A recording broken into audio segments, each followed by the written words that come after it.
காகங்கரை பகுதியைச் சேர்ந்தவர் பாஜக பிரமுகர் சுரேஷ்குமார்.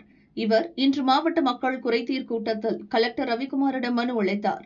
அந்த மனுவில் காகங்கரை பகுதியில் உள்ள ஏரியில் வளர்ந்துள்ள கருவேல மரங்களை அகற்ற வேண்டும், அப்பகுதி மக்களின் அடிப்படை தேவைகளை நிறைவேற்ற வேண்டும் உள்ளிட்ட கோரிக்கைகளை வலியுறுத்தியிருந்தார். வாரந்தோறும் திங்கள் மனு மாவட்ட ஆட்சியர் அலுவலகத்தில் பெறப்படுது. அந்த மனு மேல எந்தவித நடவடிக்கையும் இல்லை. சீம கருவேல மரம் காகங்கரையில இருந்து ஏரியில் அகற்ற சொல்லி கோர்ட்டு உத்தரவு சொல்லியிருக்கு. அந்த உத்தரவு படி அகற்றலைன்னா அந்த மாவட்ட ஆட்சியர் மேலே நடவடிக்கை எடுக்கணும். இது வரைக்கும் அகற்றல. அதனால திருப்பத்தூர் மாவட்ட ஆட்சியர் மேல நடவடிக்கை எடுக்கணும். இதையும் தாண்டி 12/6/2026 ஜமாபந்தியில மனு கொடுக்குறேன். பொதுநலம் சார்ந்த 4 மனுக்கள். எந்த மனு மேல நடவடிக்கை எடுக்கல. அது சம்பந்தமா இது வரைக்கும் நடவடிக்கை மாவட்ட ஆட்சியர்கிட்ட முறையிட்டேன், மனு கொடுத்துருக்கேன். ஆனா அவர் சொன்ன பதில் கேட்டீங்களா, மிகுந்த ஆச்சரியமும் அதிர்ச்சியும் ஏற்படுது.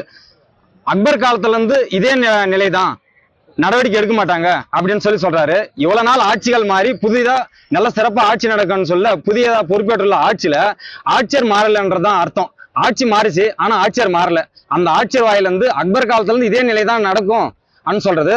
மனு கொடுக்கறது பொதுநலம் சார்ந்த மனுக்கும் மாவட்ட ஆட்சியர் அலுவலகத்துக்கும் எங்களுக்கு எந்த ஒரு உடன்பாடும் இல்லை. அதனால இனியும் நடக்காதுன்றது தெள்ள தெளிவா தெரியுது. 20ஆம் தேதி மனு கொடுத்துருக்கேன். ஆகஸ்ட் 15ஆம் தேதி என்னோட அகிம்சை வழியில ஆர்ப்பாட்டம் செய்யறதுக்கு உண்ணாவிரதம் இருக்கிறதுக்கு இது வரைக்கும் மனு தரல. அது சம்பந்தமா பதில் கொடுக்குன்னு சொன்னேன், பதிலும் தரல. காரணம் கேட்டா பதில் இல்ல. 14ஆம் தேதி தருவாங்க, மறுக்கப்படுதுன்னு. என்னோட ஜனநாயக கடமையை நிறைவேற்றுறதுக்கு குற்றவாளிகளோட உடனடியா செயல்படுது நிர்வாகம் தான் இதோட பொருள்.